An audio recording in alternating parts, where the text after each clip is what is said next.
Hacienda y Crédito Público, y también al doctor Bruce McMaster, presidente de la ANDI. El ministro, por su parte, debe cumplir con otros compromisos, así que vamos a escucharlo lo antes posible.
Vamos a cambiar un poco el orden de lo que teníamos originalmente pensado. La idea era que yo pudiera hacer una presentación, que tuviéramos la oportunidad de que el ministro de Hacienda oyera las conclusiones de lo que habíamos visto.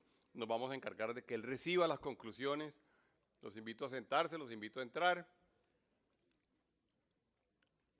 Todo allá en la parte de atrás. Y vamos a cambiarlo un poco para que el ministro tenga la oportunidad, porque él tiene que viajar. Entonces queremos aprovechar de su presencia, queremos que nos cuente. Yo le contaba a él ahorita, perdón. Ok. Ok, perfecto. Pero sí, yo le contaba algunas de las conclusiones de lo que habíamos dicho ahora. Entonces, si les parece bien, vamos a hacer lo sustancial de ahora. Yo les digo algunas conclusiones generales de lo que hemos conversado. Él tiene la oportunidad de hacer su intervención y al final yo termino rematando como para que podamos cerrar esta agenda que además ha resultado tan interesante. Tuvimos la oportunidad, ministro, como usted seguramente se dio cuenta, también de oír 3 candidatos presidenciales el día de ayer, donde tuvimos además la oportunidad de imaginarnos un poco cómo este sector como un todo, digamos, porque esta es la versión grande del sector energético, minero y de hidrocarburos, en realidad quiere y aspira, digamos, a ser considerado un sector atractivo para la inversión, donde uno logre verdaderamente tener el aprecio no solamente, digamos, por supuesto, de la regulación o el aprecio de las autoridades, sino el aprecio del país, entendiendo que nosotros haremos todos los esfuerzos que estén o que haya en nuestro lugar para que acá haya lugar, para que nosotros desde nuestra parte seamos capaces de atraer la inversión. ¿Hubo algún comentario específico que tengo el encargo de este auditorio de hacérselo a usted alrededor de la reglamentación del CERT para el petróleo y la minería? Un poco preguntarle eso, en qué está, cómo sale, cuándo sale, es muy importante para nosotros y hay una gran cantidad probablemente de inversiones que están en este momento atentas y pendientes, digamos, de sacar esto adelante. Por supuesto, hubo algunas reflexiones alrededor de temas importantes para la inversión de aquí en adelante. Se habló, como usted se imaginará, de temas tributarios, se habló de temas de certidumbre jurídica, se habló de temas de reglamentarios, se habló del tema de las cortes, se habló de los inmensos desafíos que imponen, por ejemplo, las consultas previas y las consultas populares.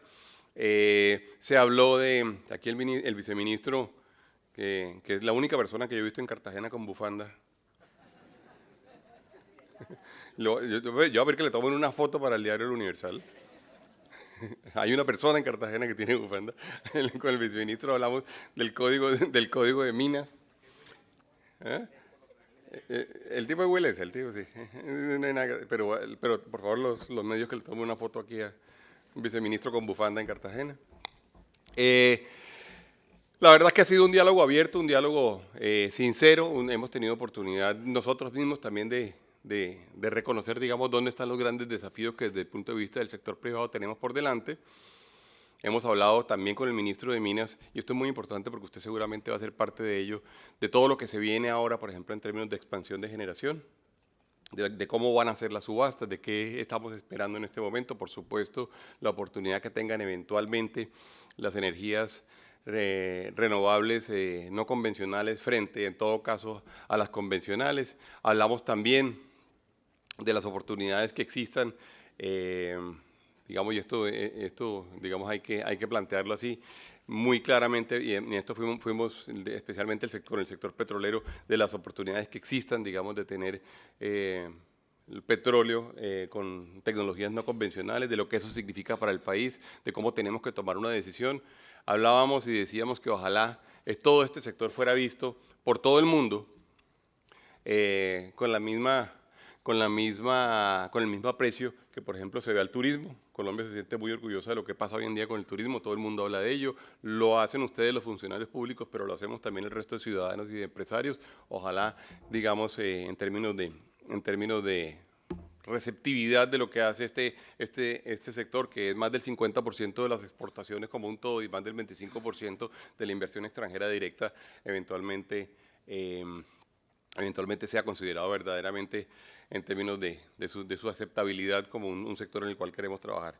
No quiero quitarle mucho más tiempo, sé que usted tiene un afán, tiene el Fondo Monetario que creo que está cerrando misión en Bogotá, entonces usted tiene que tomar un vuelo pronto, de manera que bienvenido, ministro, está a su casa. Lo invito a que, si quiere, haga usted su clausura. ¿Lo quiere hacer de allá? ¿Prefiere hacerlo de allá?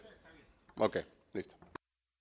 Sonido acá. Gracias, Bruce. Muy complacido de estar acá. Siempre he venido a este encuentro, aunque pues ya no es tan directamente mi sector, pero es un sector en el que uno siempre tiene pues su corazón puesto, el sector minero energético, por eso estamos acá. Y Bruce lo estaba diciendo hace un minuto, la razón por la que tenemos que regresar muy rápido a Bogotá es que hoy entrega su informe final una misión que viene todos los años del Fondo Monetario a hacer la evaluación de la economía colombiana, y tenemos esa reunión ahora por la tarde, seguida de una rueda de prensa donde ellos van a presentar algunas de sus conclusiones, de manera que por eso tengo cierta urgencia.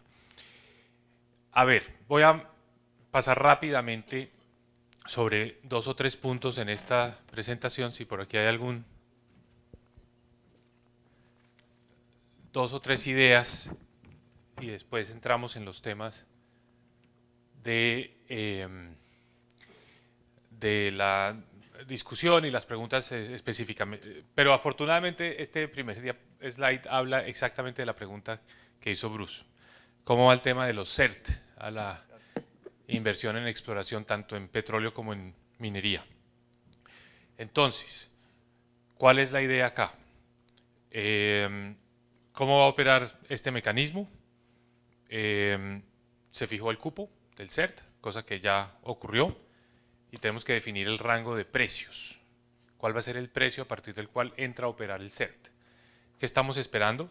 Hay un comité de expertos que precisamente revisa tendencias de largo plazo en los precios especialmente del petróleo, para la regla fiscal.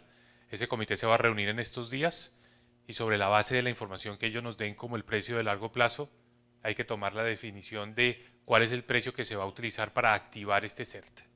Ese es un tema muy de fondo, porque es lo que va a ser el CERT operativo o no. Entonces, ¿cuál va a ser ese precio? $60 por barril, $65 por barril, $55 por barril. Dependerá de ese precio que entre el funcionamiento del mecanismo del CERT. Entonces, una vez que esté definido eso, ya está el cupo. El cupo es cerca de 1.6 billones de pesos. Una vez que esté el precio, ustedes a la hora de invertir, los que están en el sector petrolero, a la hora de invertir, pues van a pedir un certificado con el cual se pueden pagar impuestos más adelante, pero ese certificado obviamente es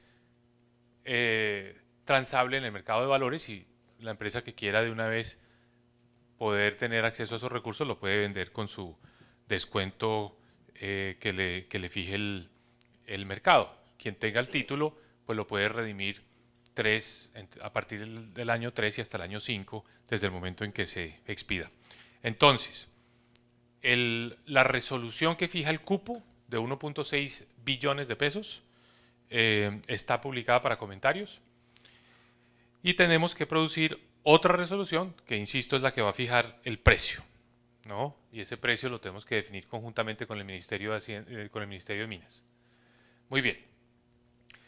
Quiero también hablar de algo muy importante que hay que aprovechar al máximo. Estoy seguro que el ministro Arce, el viceministro Cante ya han estado hablando de esto, pero nosotros en la reforma tributaria nos preocupamos mucho por irnos a la frontera en el tema de lo que se conoce como las finanzas verdes. Las finanzas verdes tienen dos componentes.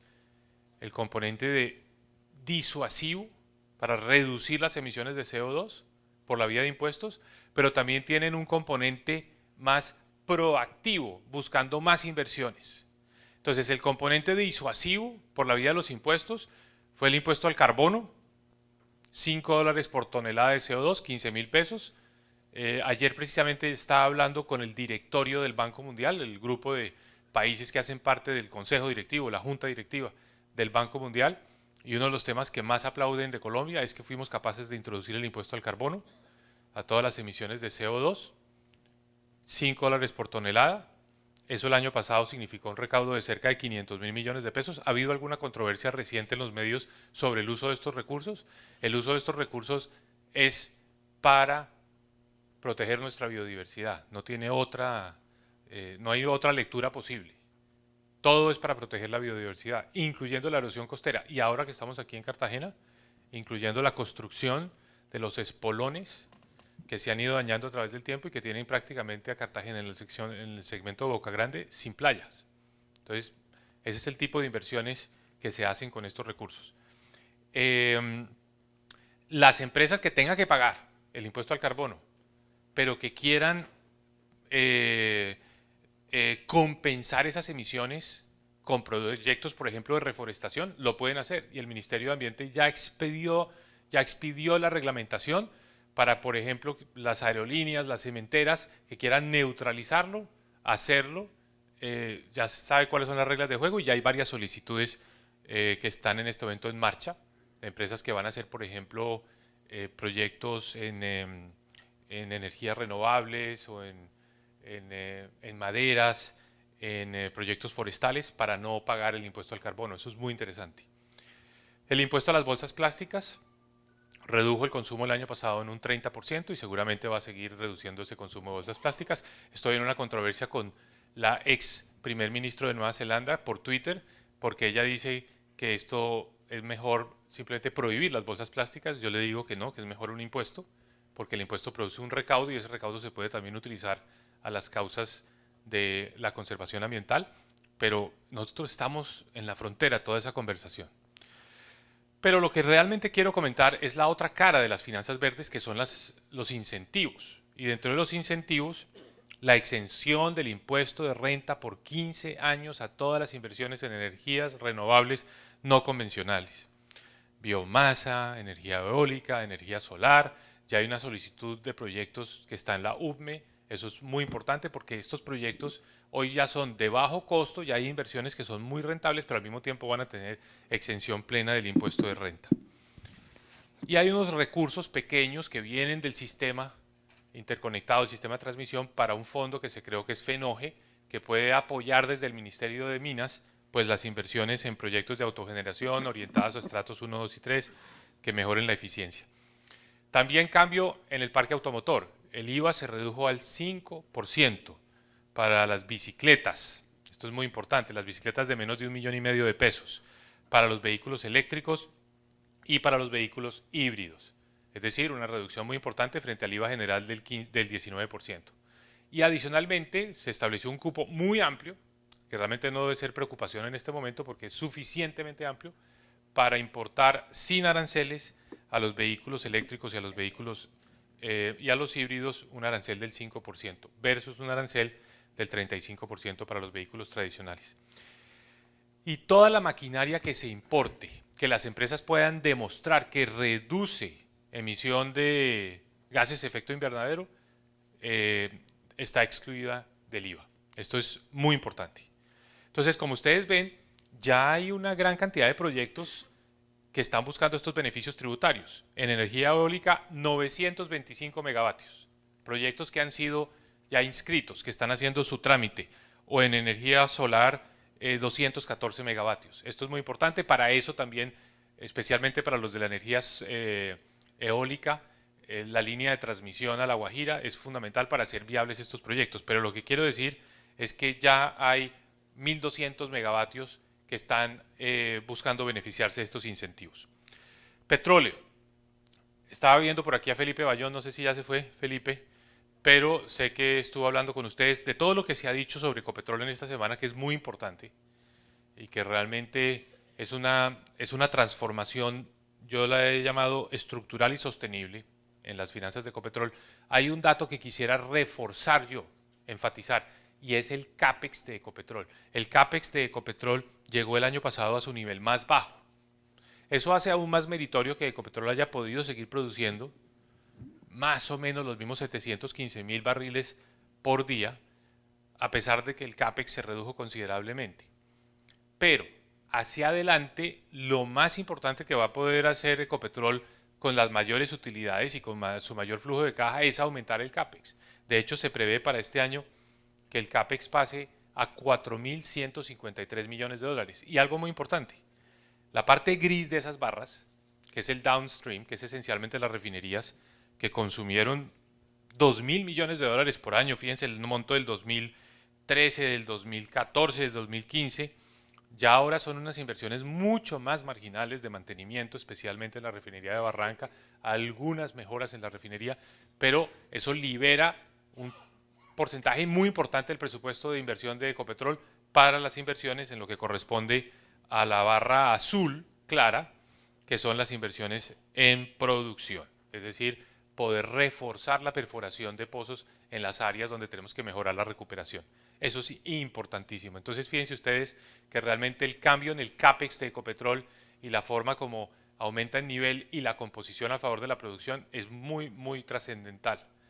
Esto es lo que nos permite que ya no tengamos más caída en la producción de petróleo. Por el contrario, estamos teniendo un aumento en la producción frente al que teníamos hace un año. Esto pues obviamente también se ayuda por los mejores precios que hacen más rentables esos barriles de petróleo. Entonces fíjense que lo que se ve en el próximo cuatrenio es una producción de petróleo en Colombia pues que se mantiene en un buen nivel.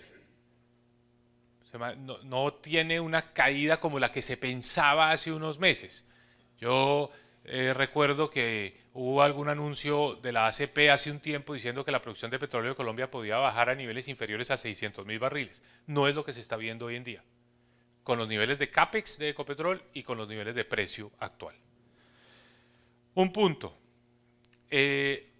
Reformamos la Constitución en lo relacionado a las regalías y en particular con los recursos de las regalías. Ahora el 7% está destinado a financiar la implementación de los acuerdos de paz. Pero además establecimos que de los rendimientos financieros ya por derecho propio el 30% va a los productores para mejorar las condiciones de los productores y le damos un peso a que el municipio sea productor a la hora de asignar los recursos del OCAT Paz. Entonces tratamos de compensar un poco la pérdida que habían tenido los departamentos y municipios productores en las regalías por la vía de esta reforma a la Constitución. Esto permite que esa bolsa del OCAT Paz, la proyección que tenemos hacia adelante es que va a tener más o menos 600.000 millones de pesos anuales para financiar proyectos que sean consistentes con el acuerdo de paz, pero al mismo tiempo que le den énfasis a las regiones productoras. Esto es muy importante, estas son las ponderaciones, se le da mucho peso a que ese municipio haya estado afectado por el conflicto, eso le da más, digamos, ponderación a la hora de recibir recursos de esta asignación de las regalías para la paz. Hasta ahora hemos aprobado 13 proyectos por 258.000 millones de pesos, esencialmente en vías. Estamos trabajando, por ejemplo, con la Federación de Cafeteros para la ejecución de vías terciarias con estos recursos en el Cauca, Valle del Cauca, Risaralda, Quindío, Caldas. Se están haciendo unos proyectos muy importantes aquí en Bolívar, en el sur del departamento, en el Caquetá, 11 puentes en zonas rurales, zonas donde pues antiguamente las FARC jugaban un papel digamos, dominante en el territorio. Entonces todo esto es muy importante, los recursos que están haciendo inversiones por cuenta de las regalías en las zonas más afectadas por el conflicto.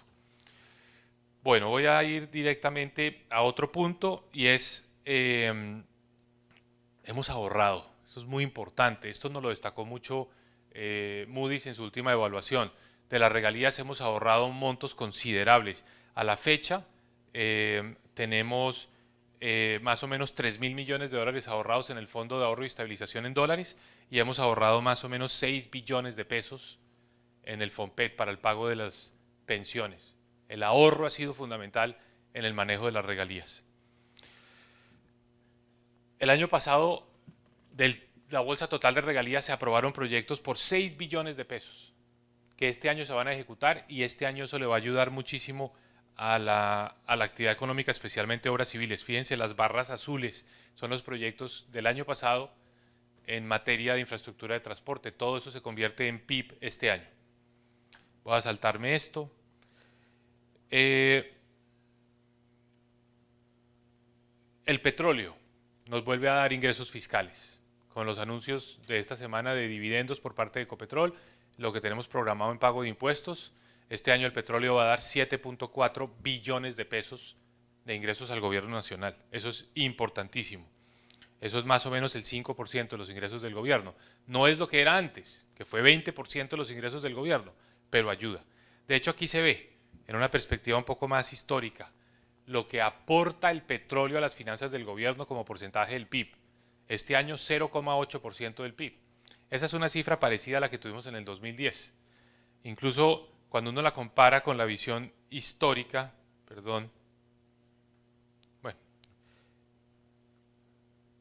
aquí está, pues es una cifra menor a la que hemos tenido o la que tuvimos por cuenta del petróleo durante más de 10 años.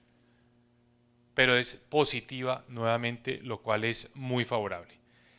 Y tal vez, aquí está la composición de lo que recibe el gobierno, tanto por dividendos como por impuestos. Y fíjense que para este año está previsto que sea 0,8% del PIB. Eso es más o menos lo que el país recibía del petróleo en el 2003. O sea, volvimos a donde estábamos en el 2003.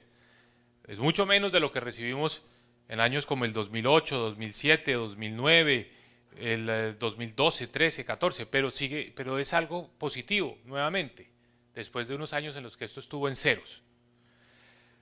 Ayer salieron los datos de la balanza de pagos, el déficit externo, y fíjense ustedes que el déficit externo el año pasado fue de 10.000 millones de dólares, cuando en el 2014 fue de 20.000 millones de dólares. Y esto significa que el país hizo ya un ajuste enorme en sus cuentas externas. El déficit es 3.3% del PIB, es un déficit sostenible, es un déficit financiable y sobre todo deja de ser una preocupación como lo fue en el año 2014, el año 2015 y hasta el año 2016. Ya tenemos una situación mucho más despejada en esa materia. Y esto lo que está, y esta es una gráfica que a mí me parece que si tuviera que escoger una para dimensionar lo que ha pasado en Colombia, escogería esta. Si ustedes ven, Colombia es un país que entre el 2012 y el 2014 tuvo ingresos externos de la cuenta corriente de la balanza de pagos por más o menos 72, 75 mil millones de dólares. Esos fueron nuestros ingresos, que son la suma de exportaciones tradicionales, exportaciones no tradicionales, remesas de los trabajadores, exportaciones de servicios y renta de los factores. Pero eso es todo lo que el país recibe del exterior, 75 mil millones de dólares. En el 2015 eso se bajó a 55 mil millones de dólares. En el 2016 a 52 mil millones de dólares. Ese fue el choque, ese fue el golpe que tuvimos. Este año, el año pasado, perdón, ya subió a 59 mil y este año se espera que suba a 63 mil millones de dólares. Entonces, como ustedes ven, logramos amortiguar ya parte importante de ese choque externo y estamos otra vez en una senda ascendente. ¿Qué está ayudando? Todo. Las remesas están ayudando, los ingresos de exportaciones tradicionales están ayudando, las exportaciones no tradicionales están ayudando, las exportaciones de servicios, el turismo que mencionaba Bruce, está ayudando. Esto nos fortalece desde el punto de vista de ingresos externos y esto es lo que está detrás hoy en día del cierre del déficit de la cuenta corriente. Y finalmente, el PIB petrolero tuvo una caída muy fuerte, porque por supuesto con los menores precios se redujo la actividad petrolera, se redujo la actividad exploratoria, se redujo la producción y el petróleo jugó un papel contraccionista. Ya no, ya esperamos que este año sea un papel más neutro Y en el caso de la refinación, después de una caída muy fuerte, tuvimos la recuperación por cuenta de la entrada en producción de Reficar, pero ahora volvemos a tener un sector de refinación que crece más o menos al mismo ritmo que vaya a crecer la economía. Entonces, tenemos una reforma tributaria que creó unas herramientas muy potentes para incentivar la generación de energía no convencional, energía renovable, que el mercado la está aprovechando. Un CERT que también introdujo la reforma tributaria, donde la variable clave que nos falta definir es el precio a partir del cual se va a empezar a aplicar ese beneficio tributario. Todo lo demás ya está definido. Unas regalías que han aportado recursos muy importantes y que tuvimos la oportunidad de direccionar un poco más hacia los productores con la reforma que hicimos el año pasado. Un Ecopetrol que se ha fortalecido y que lo que más contribuye no solo es los recursos fiscales que va a generar, sino el mayor CAPEX. El aumento del CAPEX de este año, que es prácticamente el doble frente al CAPEX del año pasado. Y sobre todo en exploración y muy particularmente en producción y ya no tanto en el downstream. Y una actividad petrolera que después de haber sido un sector contraccionista, ahora está jugando ya un papel más neutro. Ya dejó de caer la actividad en el sector y lo que se espera es que la producción se pueda mantener los próximos años en niveles cercanos a los 820, 830 mil barriles por día. Ese es el balance. Yo creo que es un balance mucho mejor frente al que teníamos hace un año, un balance más positivo y sobre todo un balance que nos permite ver que este es un sector que pues es absolutamente fundamental para todo, para el PIB, para la balanza de pagos, para las finanzas públicas y que por supuesto es un sector que el país no puede darse el lujo de desestimular. A mí me agrada mucho ver el consenso que se dio ayer entre 3 candidatos presidenciales acá sobre la necesidad de apoyar al sector.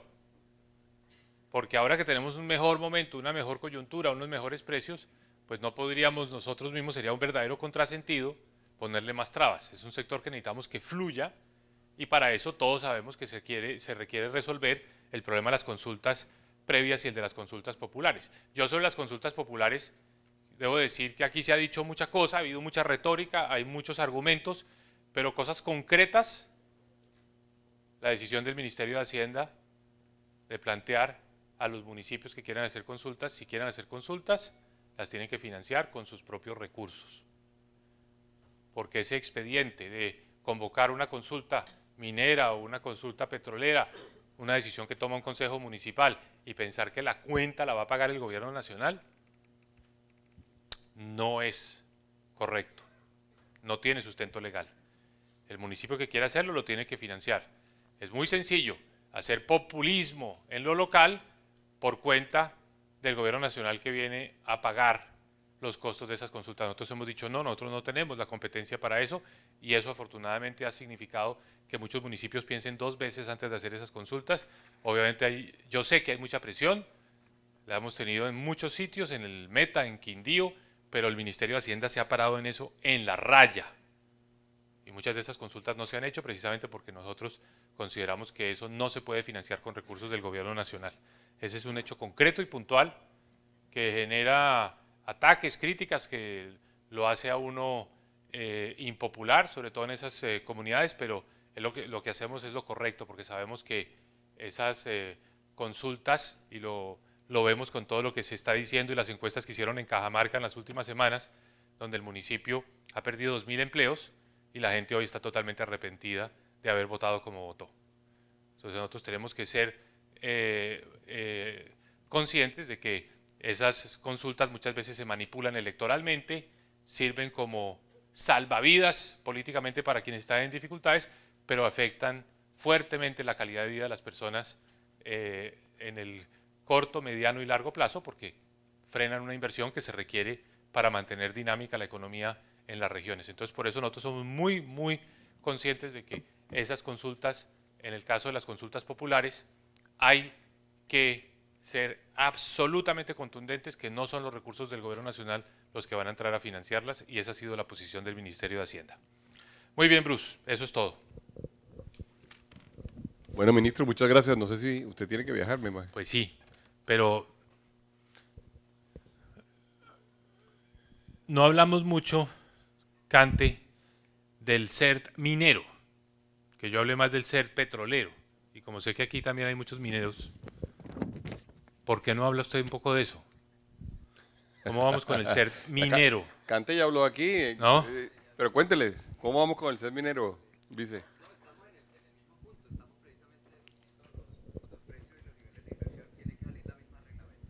Sí, pero es que en el caso del ser minero hay una complejidad adicional que yo quiero que usted la explique, y es que en el ser petrolero pues sabemos cuáles son los compromisos de inversión de las empresas frente a la NH, mientras que en el caso del ser minero entiendo que ustedes tienen que definir eso con la NM, En cierto sentido, contrato por eso. contrato. En cierto sentido planteamos eso frente a la necesidad de la reforma en el sector minero, y tiene que ver con que mientras que no existan compromisos de inversión en los contratos en el momento de la exploración, pues utilizar este tipo de herramientas va a ser mucho más complejo, y por eso ponernos de acuerdo frente a cuál va a ser el momento de la inversión para activar el SER es lo que nos tiene analizando el grueso de los proyectos que están pasando de una fase de exploración a una fase de explotación. Pero definitivamente nosotros tenemos una posición que estamos compartiendo con el Ministerio de Hacienda, y ya el Ministerio de Minas puso su punto para que el Ministerio de Hacienda defina, nos vamos por eso. Pero déjeme, yo hago una pregunta acá. Claudia Jiménez, que siempre ha estado tan cerca del tema minero, ¿cuántos de ustedes están esperando la definición del CERT minero? Minero, de los aquí presentes. Pues todos los mineros. ¿Hay mineros? Sí, claro, claro. ¿Están pendientes de eso? Porque yo tengo que ser totalmente consecuente. Yo he estado en todo el tema de la reglamentación del petrolero, y sé que lo único que falta, y en eso está bien el llamado de atención, Bruce, porque eso hay que hacerlo rápido, es la definición de ese número mágico que es el precio. ¿A partir de qué precio la empresa petrolera puede decir, mire, yo hice tanta inversión por encima de lo que decía el compromiso con la ANH y necesito aquí mi CERT? Es lo único que falta, porque está el decreto, porque está el borrador de la resolución, nos falta el tema del precio. Pero en el tema minero me preocupa que el umbral a partir del cual se da el incentivo no se haya definido. No, eso está definido, ministro. Lo que estábamos pendiente era un tema de definición de procedimientos que tenía que aprobar la función pública, que ya ese trámite se surtió, y nosotros estamos montados en el mismo decreto para que salga al mismo tiempo, porque el tema el cupo, que es lo que le ha preocupado fundamentalmente al sector minero, es cuánto cupo se asigna para el sector petrolero, cuánto se asigna para el sector minero, y esa discusión la seguimos dando con base en los promedios de inversión que tenemos establecidos, se van a dar en el sector minero tanto en la fase de exploración como en la fase de explotación. Pero hace parte de la discusión técnica que estamos dando en este momento con Hacienda. Pero yo creo que tienen toda la razón en que eso hay que agilizarlo. Eso hay que agilizarlo y poder sacar las dos cosas al mismo tiempo, el ser minero y el ser petrolero. Yo me comprometo a sacar el ser petrolero este mes de marzo, en cuanto al precio y en cuanto a la forma como va a operar. Y pues obviamente el tema del precio va a ser un gran debate. Espero que la fórmula a la que lleguemos permita que aún con los niveles de precio actual el CERT opere, que eso es lo más importante. O sea, si hubiéramos fijado ese precio hace un año, seguramente lo hubiéramos fijado en $60 y haría que hoy nadie pudiera estar beneficiándose del CERT. Pero si lo vamos a fijar hoy, pues vamos a tener que ser un poco más flexibles en esa materia. Muy importante porque, entre otras cosas, uno de los temas que más se discutió aquí, ministro, por supuesto, es toda la actividad exploratoria y todo el incentivo que efectivamente puede terminar significando para la actividad exploratoria ese instrumento en particular. Me da pena con ustedes, Bruce, pero me voy a tener que ir así como... Y yo creo que tú quieres hacer después más... pero yo los voy a tener que dejar porque si no le llego tarde al Fondo Monetario Internacional y esa tardanza y ese incumplimiento nos puede salir caro. Entonces los dejo y muchas gracias. Vaya tranquilo, ministro. Muchas gracias. Un aplauso para el ministro, por favor.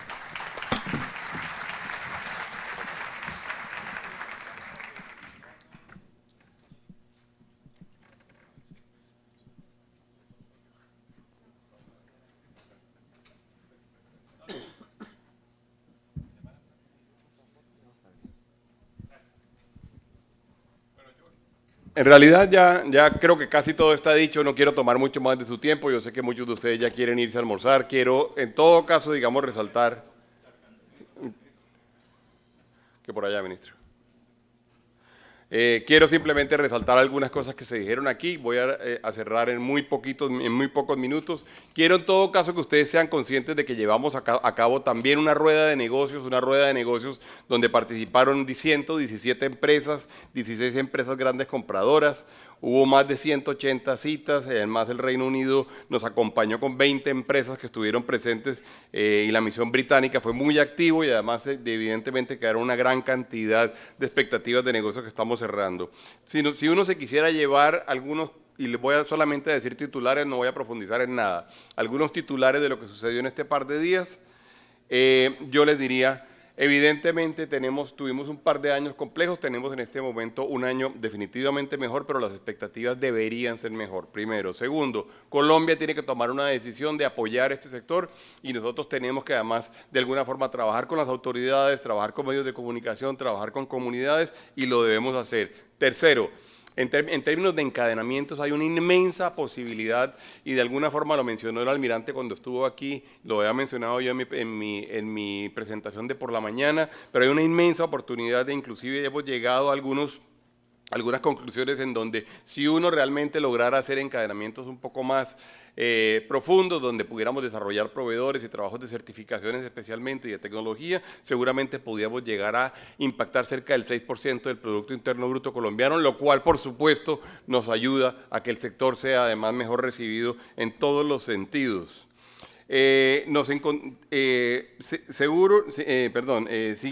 Siguiente punto, hay que trabajar por el tema de seguridad energética, es un tema en el cual tenemos que de alguna forma profundizar nuestros esfuerzos, incluyendo evidentemente la capacidad de autoabastecimiento que tengamos desde el punto de vista de combustibles y de hidrocarburos. Luego, un mensaje que nos dejó además el panel o los paneles que tocaron los temas de sostenibilidad, es evidente que nosotros, todos los que estamos acá, estamos convencidos de que el sector minero energético y el sector de hidrocarburos no son antagonistas del medio ambiente, no son antagonistas de las regiones y por el contrario lo que estamos haciendo es un trabajo por profundizar nuestro trabajo con ellos. Es muy importante, también lo mencionó y se ha sido mencionado en varias, pero lo comenzamos desde ayer, hablar del tema de los no convencionales en términos del petróleo. Hay una oportunidad gigante, quizá digamos, si el presidente de la República en un momento dado tuviera, digamos, a su disposición decir Colombia va a sacar, digamos, los petróleos no convencionales, entre otras cosas porque ya vimos que Ecopetrol solicitó una primera licencia, los no convencionales, seguramente esa reunión que iba a tener el ministro ahorita con el Fondo Monetario Internacional tendría un tono distinto porque tendríamos, ahí sí es verdad, unos flujos de divisas que le permitirían estar más tranquilos y le permitiría estar más tranquilo al país.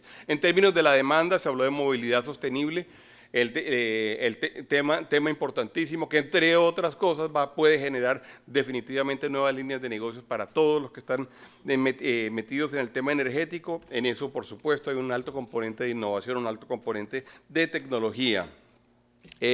Hablamos de las mesas en las cuales estamos trabajando en este momento desde la ANDI, la mesa de energía, a la cual además, como les digo, están invitados quienes no son parte de ella actualmente, pero en donde se dan una muy buena parte de las discusiones de todos los eslabones de la cadena, la mesa de movilidad sostenible de las cuales les hablábamos, la mesa de energía y gas, los encadenamientos y hablamos del Centro Nacional del Agua.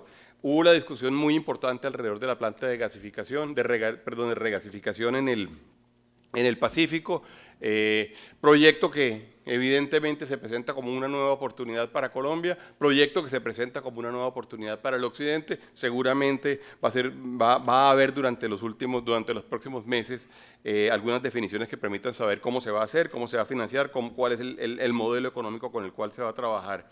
Y por supuesto se hizo una discusión permanente relacionada con consultas previas y consultas populares. Esperamos que el proyecto de ley que existe en este momento de consultas previas salga adelante y ojalá podamos nosotros sacar, adelante proyectos, una gran cantidad de proyectos que seguramente no han sido viables hasta ahora en razón de la complejidad de estos procesos. Los invitamos a todos ustedes a que sigamos conversando, vamos a producir unas memorias lo antes posible de algunas cosas que se dijeron aquí, vamos a sacar las recomendaciones, vamos a hablar de qué es lo que necesita Colombia para tener un sector cada vez más dinámico, vamos a poder trabajar, se habló también, perdón, y se me olvidaba decirlo, de trabajar con las cortes y trabajar con la rama judicial.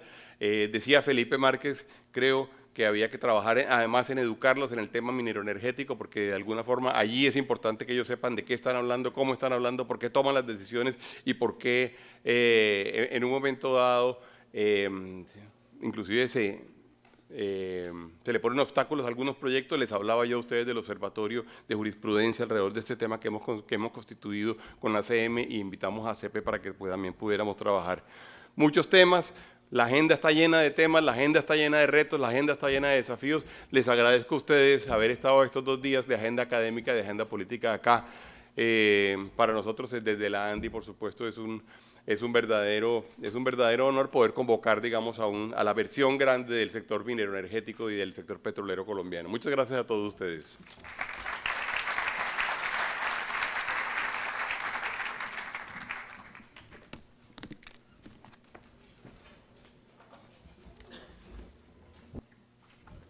Muchísimas gracias, doctor McMaster. También a todos ustedes, gracias, porque realmente son los que hacen posible la realización de este evento, el más importante de Colombia sobre minería, petróleo, energía y gas. Los esperamos en el 2019 en la 8ª versión de Colombia Genera. Muchas gracias y feliz.